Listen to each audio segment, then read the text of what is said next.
Please let me go. You should know your place.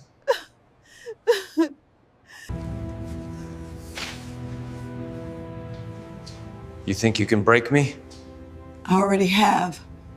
A powerful CEO humiliates a black janitor by forcing her to crawl like a dog in front of laughing employees, believing she is powerless. But each chapter peels back the layers of systemic abuse, silent suffering, and hidden strengths, from the night of her public degradation, to hushed conversations among workers, to her quiet decision to gather evidence and expose corruption, culminating in explosive leaks, collapsing stocks, betrayals inside the boardroom, public outrage, and courtroom reckonings, until his billion-dollar empire burns to ashes while she rises from invisibility to become the voice of resistance, proving that silence once weaponized against her becomes the very tool of his downfall. The marble floor gleamed under Marsha Ellis's careful strokes. The night crew had already thinned out. Only the glow of distant monitors and the low hum of cleaning machines filled the vast corporate lobby. She moved methodically, her back aching, her hands rough from years of scrubbing other people's footprints off the world's ambitions.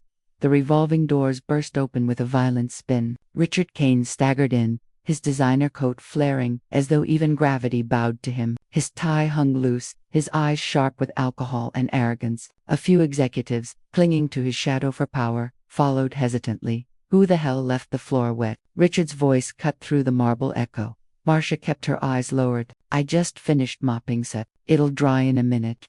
His steps clicked closer. He towered above her, pale face flushed red. A minute? My shoes are Italian leather worth more than your year's wage. You think I'm waiting on you? Silence stretched. The executives shifted uncomfortably, but none spoke. Richard sneered. Get down. Crawl. Show us how fast a dog dries the floor. Marsha froze. The mop slipped slightly in her hands. Her throat tightened, but she forced words out. Low, steady. Sir, please. Richard barked a laugh. Please, you're nothing. You're invisible unless I say otherwise. On your hands and knees. Crawl.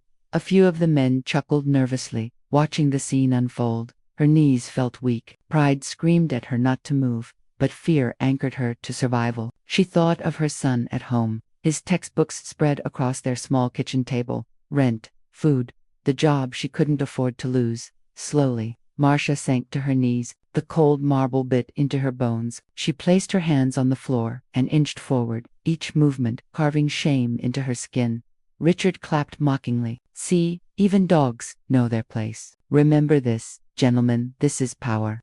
A young executive's lips parted, as if to object, but Richard's glare silenced him instantly. Laughter rippled in the air. Marsha's face burned, but she did not stop. She crawled the length of the lobby while their voices echoed behind her. The mop lay abandoned on the floor, useless. Richard raised his glass, savoring the spectacle. This is why men like me build empires, and people like her clean the floor.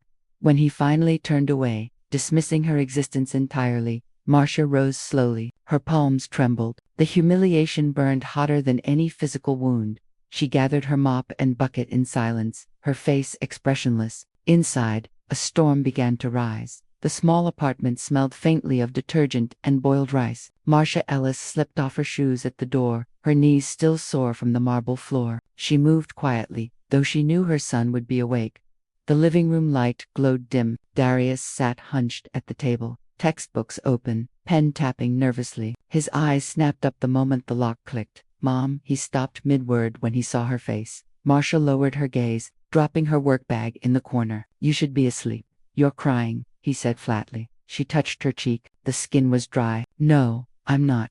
Don't lie. What happened? Her silence filled the room louder than words. She began rinsing her hands in the kitchen sink, scrubbing them with unnecessary force. The water turned pink where the skin had split open. Darius pushed his chair back violently. He did something again, didn't he? That bastard language. Don't you tell me about language. When Darius slammed his palm against the table. You come home every night smaller than you left, and I know it's him. Kane, always Kane. Marsha shut off the faucet, gripping the counter. Her shoulders rose and fell in steady rhythm, like a soldier preparing for orders she didn't want to obey. Finally, she turned. He made me crawl. The words landed heavy. Darius froze. What? He made me crawl, like a dog. Her voice cracked only once, then steady. In front of his people, I did it, Because if I didn't, I'd lose the job. And if I lose the job, you lose school, the roof, food. Do you understand me? Darius's chest heaved, his fists clenched tight. I'd rather starve than watch him break you like this. You won't starve. Her tone sharpened, commanding, not while I'm breathing. Silence again. The clock ticked. The sound of a car alarm echoed faintly outside. Darius spoke low. You're better than him. You're smarter than half those men in that building. You've got degrees. You should have been sitting in those offices, not scrubbing them. Marcia's eyes softened. Degrees don't erase skin, or accent, or the wrong neighborhood on a resume. I learned that the hard way. He shook his head violently. No, they don't get to bury you. You're not invisible. Marcia sat across from him, her hands folded tightly. I've survived by being invisible. It's the only reason I've lasted this long. Darius leaned forward, his voice trembling but fierce. And what did survival give you tonight? It gave you marble floors under your knees. It gave him laughter. That's not survival. That's prison. She flinched at his words, but he pressed on. You always told me silence can protect, but silence just feeds men like him. You think you're saving me by swallowing this? You're teaching me to accept chains. Marcia's lips parted, but no words came. The truth in his voice cut deeper than Kane's mockery ever had. For a long time, neither moved. The sound of the refrigerator humming filled the space between them. Finally, Marcia whispered, almost to herself, silence is complicity. Her son's eyes locked on hers. Then break it. The words hung heavy, electric. Marcia sat back, exhaling. Her body was exhausted, but something inside her shifted. For years, she had bent under the weight of necessity, told herself endurance was victory. But Darius's voice pierced that armor. She saw in his face both her shame and her hope, the reflection of the future she worked for. Her voice steadied. You're right. Crawling was the last time. Never again. Darius's fists unclenched. Then, make him pay. Marcia didn't answer. She didn't need to. The look in her eyes said enough. A spark flickered where shame once burned.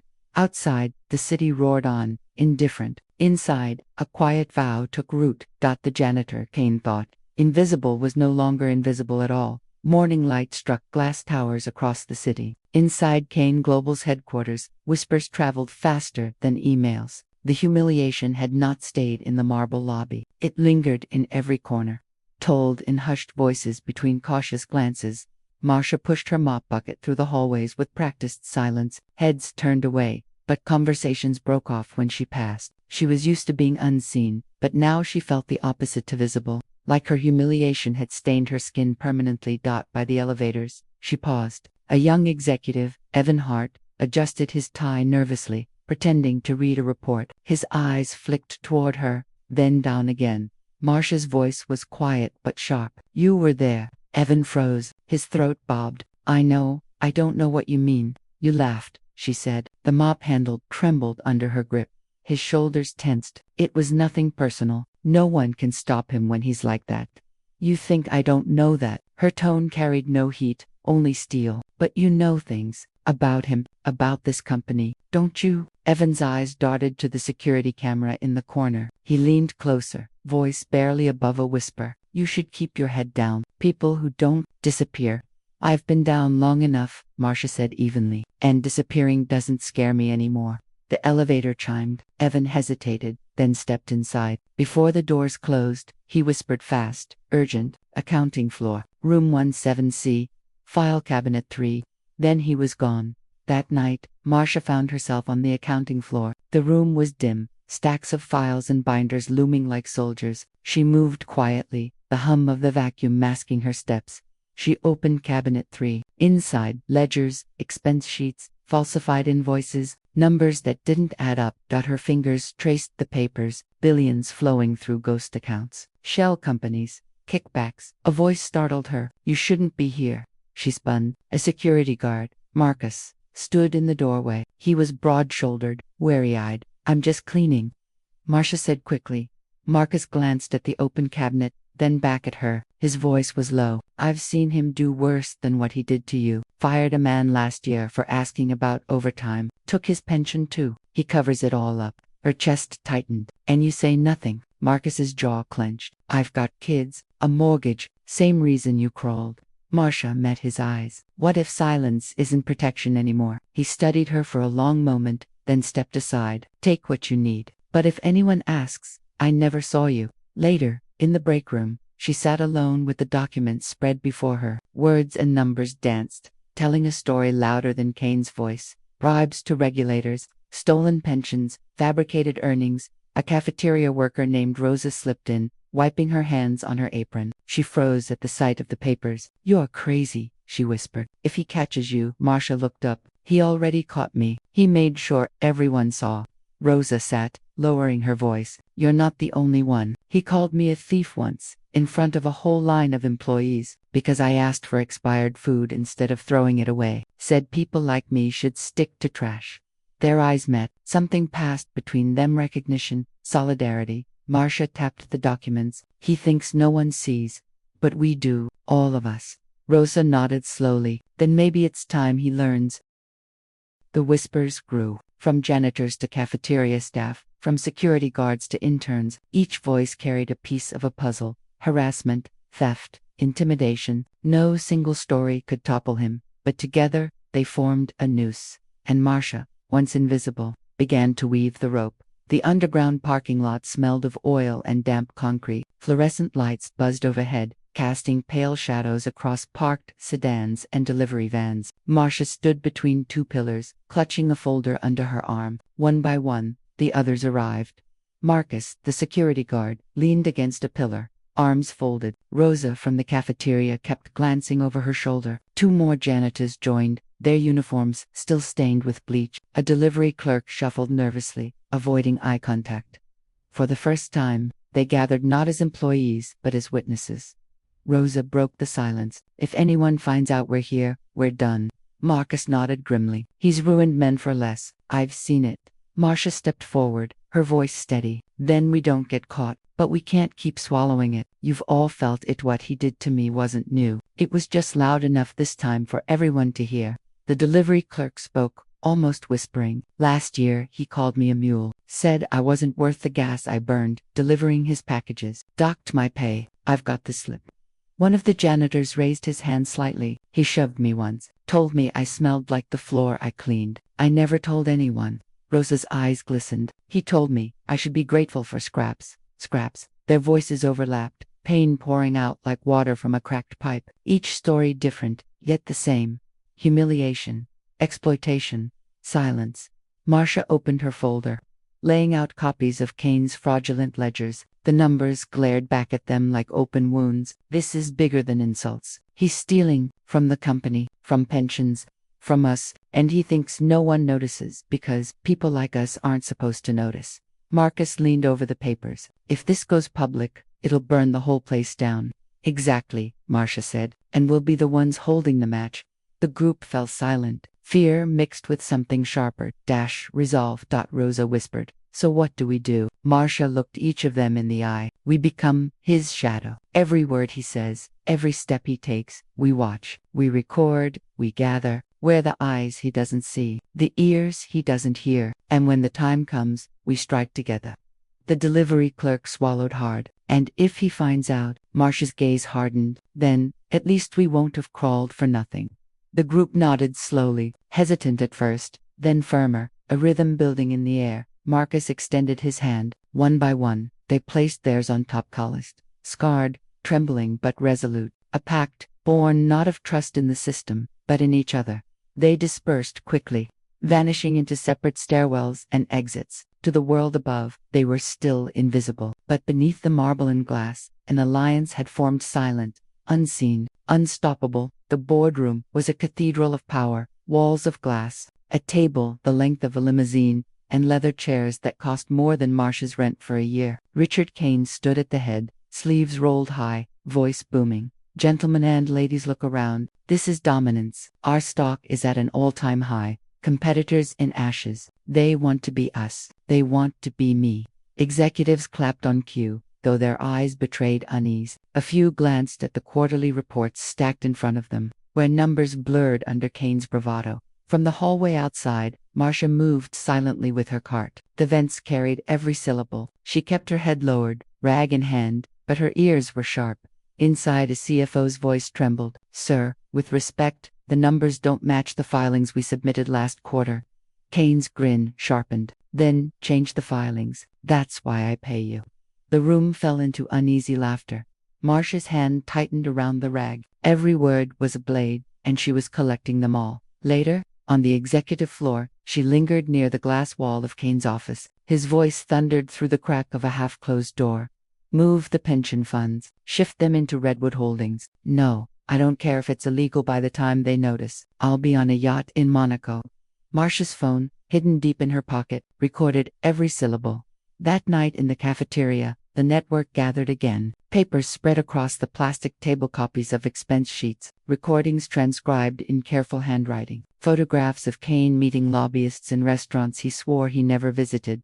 Rosa leaned forward. We've got enough to bury him twice. Marcus shook his head. Not yet. Paper means nothing if it's just us saying it. They'll call us liars. They always do. Then we need more, Marcia said. The delivery clerk spoke quietly. Tomorrow he's meeting a senator in the private lounge. I can slip the guest list. Marcia nodded. Do it. Every move he makes, we're watching. We don't stop until the cracks in his tower split it wide open. Days blurred. Each shift Marcia walked the marble floors with mop and bucket, invisible in plain sight. But every sweep of her rug, every pause by a vent, every bag of trash she carried held another fragment of the empire's secrets. She overheard bribes disguised as consulting fees, caught whispers of payouts to silence lawsuits, found shredded papers half-burned in trash bins. Each fragment was tucked away, catalogued, preserved. Fear gnawed at her constantly. One wrong step and she would be fired, blacklisted, destroyed. But beneath the fear, a current of defiance carried her forward. The breaking point came during another shareholder meeting. Kane paced before the room of investors, voice oily and smooth. Growth, expansion. A future only Kane Global can deliver. But murmurs spread. The investors had seen leaks, anonymous whispers online, blogs hinting at fraud, social feeds buzzing with screenshots of doctored documents. An investor stood. Mr. Kane, explain the discrepancy in last quarter's pension fund. Kane's eyes flashed. Fabrications, lies spread by bitter failures. Do you believe janitors over me? The word cut the air. Janitors. Dismissive, venomous. Marcia, standing at the back of the room with her cleaning cart, didn't move. She didn't speak. But her silence was deliberate, heavy, and a few eyes followed it. The meeting ended in strained applause. Executives filed out, their whispers louder than they realized. Back in the service corridor, Rosa met Marcia with wide eyes. They're cracking. You heard it, didn't you? Marcia allowed herself the smallest nod. The tower's glass, and glass breaks. Her phone buzzed a message from Evan Hart, the young executive who once looked away. I have something. Meet me tonight, alone. Marcia pocketed the phone, pulse quickening. The hunt was no longer quiet. The cracks were widening. The empire trembled under the weight of its own lies. And Marcia, invisible janitor, had her hands on the fault lines. The storm broke quietly, not in headlines or raids, but in a single firing. It happened in the cafeteria. A young man at the register had given the wrong change. Richard Kane spotted it while parading through with his entourage. His voice cut like a whip. You can't even count. You're stealing pennies now. The boy stammered. Sir, it was a mistake. Kane slammed his tray onto the counter. Food scattering. Mistake. You're done. Get out. Security. The cafeteria went silent. Employees froze mid-bite. 2 guards stepped forward, but the boy's eyes filled with tears before he moved. He was barely 20, his apron still damp from dishwater. Please, he whispered, I need this job. Kane sneered. You should have thought of that before you stole from me. The guards escorted him out. No one spoke. No one intervened. But everyone watched. And so did Marcia. That night, the building was hushed. Empty corridors gleaming under fluorescent lights. Marcia scrubbed at a stain that wasn't there, her mind replaying the scene. Crawling, laughter, fear. The boy's pleading voice. She didn't hear him at first. Still polishing floors. Richard Kane stood in the hallway, coat draped over his arm. His grin was sharp, predatory. Marcia straightened slowly. Her hands were raw, water dripping from the rag, still breaking people. His grin widened. Careful. Dogs shouldn't bare teeth. The words lodged deep, heavy with venom. Marcia's voice was low. I'm not your dog. Kane stepped closer, invading the space between them. You were, that night, on your knees, hands on the marble. You begged with your silence. Her stomach twisted. but she didn't look away. I didn't beg. I survived. He laughed. Survival is obedience. You think you've got dignity. You have nothing. Without this building, you're nothing. Without men like me, you starve. The words echoed like chains, but this time, something snapped inside her. Her grip on the rag tightened until her knuckles burned. She lifted her chin. I'd rather starve than crawl for you again. For the first time, his grin faltered. Silence filled the hallway. The hum of lights, the drip of water, the sound of her own breath. Kane's eyes narrowed. You think you can defy me? I own this building. I own everyone in it. Not me, she said. Steady, certain. Something dangerous flickered in his expression. He leaned in, voice sharp as broken glass. One word, one whisper, and you'll never work again. You'll disappear. Marcia stepped back, not in fear, but in refusal. Disappear me then. But remember, shadows don't vanish. They follow you.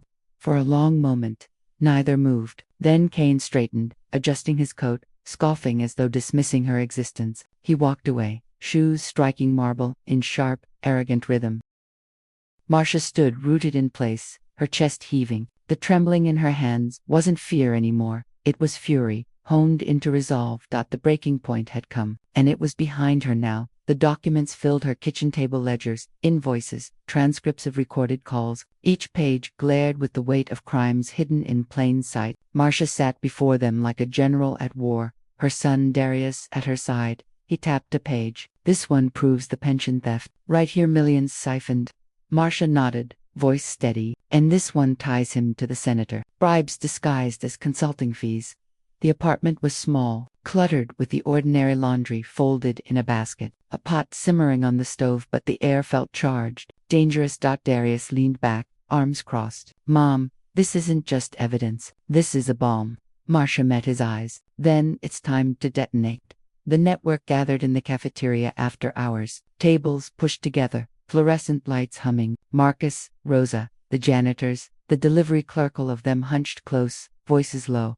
Marcia spread the papers out. We have everything. Fraud, embezzlement, abuse. It's enough to bury him. Marcus's jaw clenched. And to bury us if we're sloppy. Rosa whispered. What if they say we forged it? They'll call us bitter, angry, replaceable. Marcia looked around the table, eyes fierce. Then we make it undeniable. Copies in multiple hands. Files sent to more than one place. If he crushes one, 10 more rise. The delivery clerk shifted nervously. Who do we send it to? Marcia's reply was immediate. Everyone. Journalists, regulators, shareholders, and the people who clean up after him. The words landed heavy. A silence followed, not of fear but of realization. Marcus broke it. Once we start, there's no going back. Marcia leaned forward. There was no going back the night I crawled. That was the last line. This is forward. Hands clenched. Nods passed around the table. 2 nights later, the plan moved. Darius uploaded encrypted files to journalists who thrived on scandals. Rosa handed copies to a union contact. Marcus slipped a flash drive to a friend in city government. Evan Hart, the young executive, passed along confidential shareholder lists. Every piece was a fuse, each one lit and sparking. Marcia herself walked the final envelope into a mailbox under the cover of night. The cold air cut her lungs, but her steps were steady. She knew once it left her hand, the storm could not be stopped. Inside the tower, Kane grew restless. He stormed through halls, barking orders, eyes scanning faces. His voice cut sharper than ever. Someone's leaking. I want phones checked, emails monitored. I want loyalty or I want resignations. Executives trembled. Assistants ducked their heads. The fear he once commanded now curdled into something else, resentment. Marcia watched him from a distance, her mop gliding over spotless floors. He never looked at her. Not anymore. That night, in the break room, the network reconvened. The tension was thick. Marcus whispered, he knows. He doesn't know who, but he knows. Rosa wrung her hands. We're all finished if he finds us out. Marcia's voice cut through calm and final. We've already finished him. He just doesn't see it yet. The group sat in silence, the weight of what they had unleashed pressing down on them. Then Darius's message lit up Marcia's phone. It's out. The story drops tomorrow. Marcia set the phone down on the table. Her voice was almost a whisper, but steady. Then, tomorrow, the tower falls. The morning news hit like an earthquake. CEO Richard Kane, accused of fraud, embezzlement, and workplace abuse, Headlines blazed across every screen. Stock tickers spiraled downward. Anchors spoke in clipped tones, voices heavy with the kind of scandal that topples dynasties. At Kane Global headquarters, chaos erupted. Investors flooded the phone lines. Executives barricaded themselves in glass offices, whispering in frantic tones. Employees huddled in corners, reading articles aloud, trading screenshots of leaked ledgers and recordings. Richard Kane arrived through the private entrance, jaw clenched, face red. Cameras swarmed outside the tower, but he shoved through, flanked by bodyguards. His empire shook around him, but he walked as if defiance alone could hold it steady.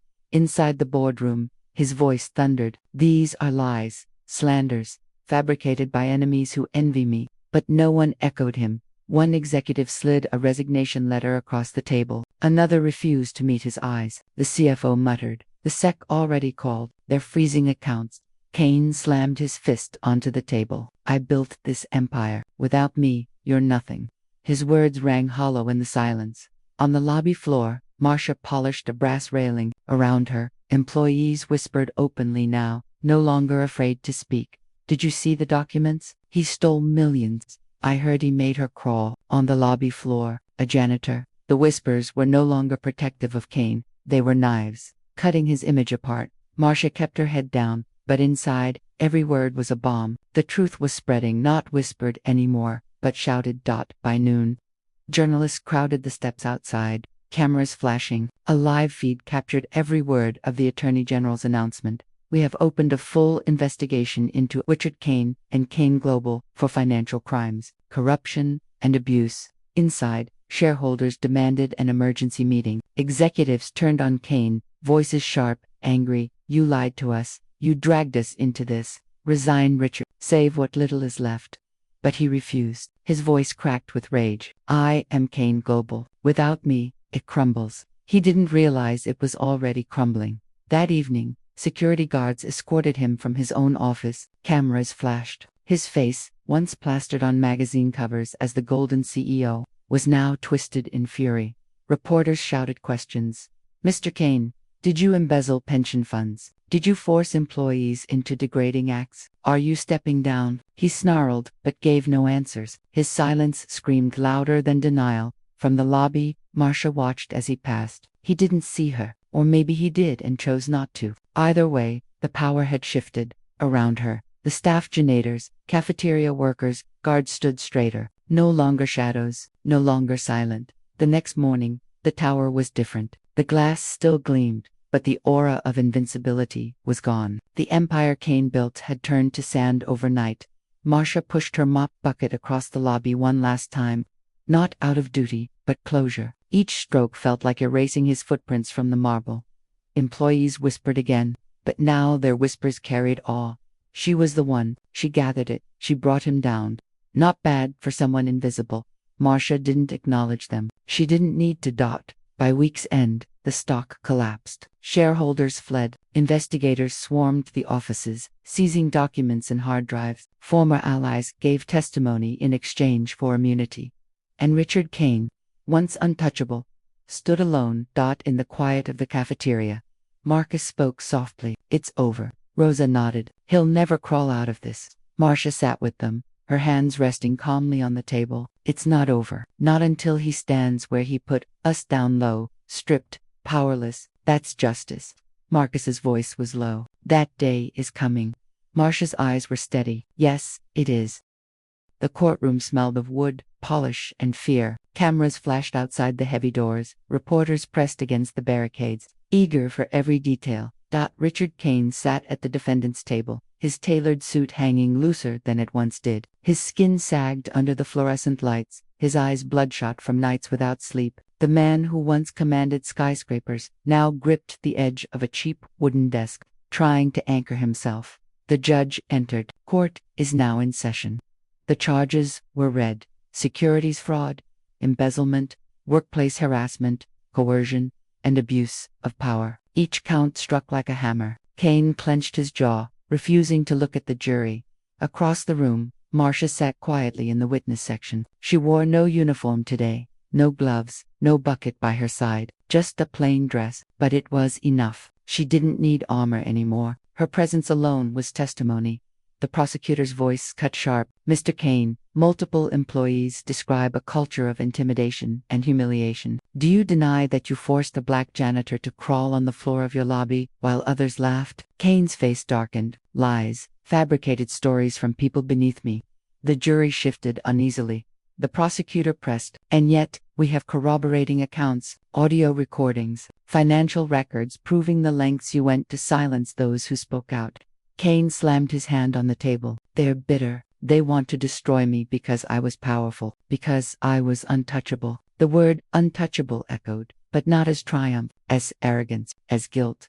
Marcia watched him unravel, her heart steady. She remembered the marble floor under her palms, the laughter piercing her ears, the shame that seared into her skin. But now, in this room, the shame was no longer hers. When her name was called, she rose. The room stilled. She walked to the stand, each step deliberate. The oath was read. She answered firmly, "I do." The prosecutor's voice softened. "Can you tell us what happened that night in the lobby?" Her voice did not tremble. "He made me crawl, like an animal." He laughed. Others laughed. And I stayed silent because silence was the only way to keep my job, to survive. The jury leaned forward. She continued, words steady, slicing the silence. "But silence is not survival. It's surrender. And I will not surrender anymore." For a moment, even the judge looked moved. Kane scoffed, muttering loud enough for all to hear. "Dramatics. She was nothing then. She's nothing now." The jury's faces hardened. The arrogance undid him more than the evidence ever could. The trial stretched for days. Witness after witness spoke. Executives flipped loyalties, revealing forged signatures and stolen millions. Workers described years of humiliation. Each testimony chipped away at the myth of Richard Kane, until nothing remained but a broken man clutching at power that had already fled. On the final day, the judge delivered the verdict. Richard Kane, guilty on all counts. Gasps filled the courtroom. Kane slumped, his shoulders folding inward. He shouted, voice cracking, "You can't do this to me. I am Kane Global. I built this world." But the gavel struck, silencing him. Outside, cameras swarmed. Reporters shouted questions at Marcia, their microphones thrust toward her.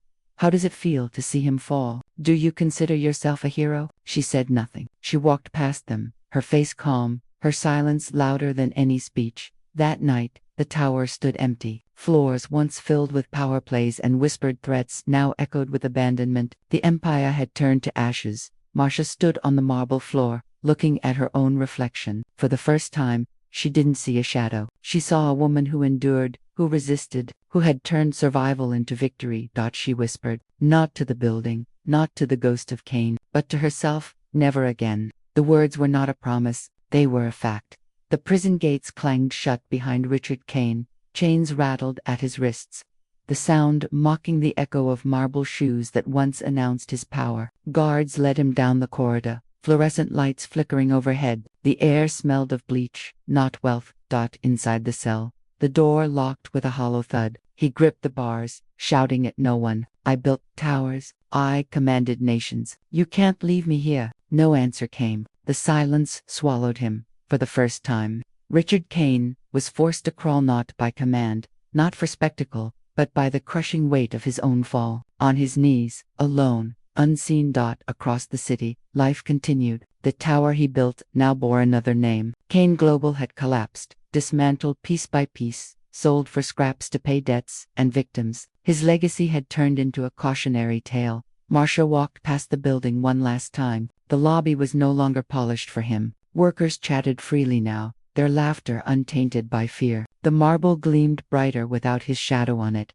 She paused, staring at the floor where she had once crawled. The memory still lived in her bones, but it no longer burned her. It belonged to him now, a chain tied to his downfall. At a small community hall, she spoke for the first time publicly, not to cameras, not to reporters, but to those who had lived in silence like her. She stood before janitors, cafeteria staff, security guards' faces marked by years of being overlooked. "I am not here as a hero," she said plainly. "I am here as proof. Silence does not keep us safe. Silence keeps them powerful. When I spoke, he fell. And when we all speak, none of them can stand." The room erupted in applause, not polite, but raw, not for her, but for themselves. Weeks later, Marcia returned to her modest apartment. She placed her worn cleaning gloves in a drawer, closing it with finality. Her life as the invisible custodian had ended the moment Kane's empire collapsed.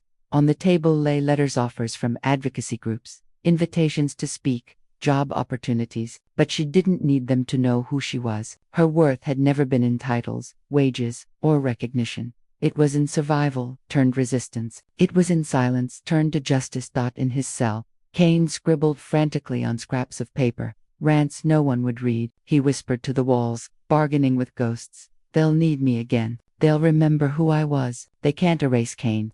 But outside, he had already been erased. His name, once synonymous with wealth, now meant cruelty, corruption. Ruined. His empire hadn't just collapsed, it had been destroyed by the woman he thought beneath him. On a quiet evening, Marcia stood on her balcony, watching the city lights flicker. The towers stretched into the sky, but none of them belonged to Kane anymore. She breathed in the night air, steady, unbroken. The world would forget Richard Kane's fall eventually. Empires always fall, and new ones always rise. But she would remember, and so would those who had been forced to kneel, crawl, and bend. Her silence had once been survival. Now, her silence was power. And is ruined.